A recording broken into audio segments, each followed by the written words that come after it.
Hello dears, ഇന്നത്തെ എൻ്റെ ലഞ്ചാണ് കേട്ടോ. വളരെ ലളിതമായിട്ടുള്ള കുറച്ച് ഐറ്റംസ് വെച്ചിട്ട് വിഭവസമൃദ്ധമായ സദ്യ മോഡലിലെ ഒരു ലഞ്ച്. ഈ കാണുന്ന എല്ലാം ഞാൻ പ്രിപ്പയർ ചെയ്താണ്. സിമ്പിൾ ഐറ്റംസാണ്. ഈ ഇരിക്കുന്ന ഗ്രീൻ ആപ്പിൾ അച്ചാർ ഉൾപ്പെടെ എൻ്റെ സ്വന്തം പ്രിപ്പറേഷനാണ്. വരുമോ നമുക്ക് ഊണ് കഴിച്ചാലോ?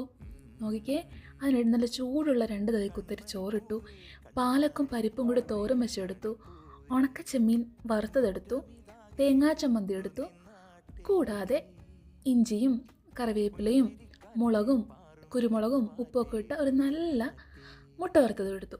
കൂടാതെ നമ്മുടെ താരം ഗ്രീൻ ആപ്പിൾ അതും എടുത്ത് ആർഭാടം എന്നുകൊണ്ട് നല്ല കട്ടിത്തൈരിൽ ഉപ്പും പച്ചമുളകും ഉള്ളിയും വേപ്പിലയൊക്കെ കൂടിയിട്ടെടുത്ത കട്ടത്തൈര് കൊണ്ട് എനിക്ക് ഫുഡിൽ ഏറ്റവും ഇഷ്ടമുള്ള കോമ്പിനേഷൻ എന്നറിയാവോ? സിമ്പിളായിട്ടുള്ള ഫുഡിൽ ഇതേ കാണുന്നത് കുറച്ച് തേങ്ങാ ചമ്മന്തി, കുറച്ച് തൈര്, അത് നല്ല ചൂട് ചോറിലിട്ടങ്ങ് കുഴയ്ക്കുക, എന്നിട്ടങ്ങ് കഴിക്കുക. എന്തൊരു ടേസ്റ്റാണെന്നറിയാവോ? നമുക്ക് കറി ഉള്ളതുകൊണ്ട് നമുക്ക് എല്ലാം ട്രൈ ചെയ്യണമല്ലോ. കുറച്ച് മുട്ടയും പാലക്കും കൂടി എടുത്തു. Let's try. Thank you.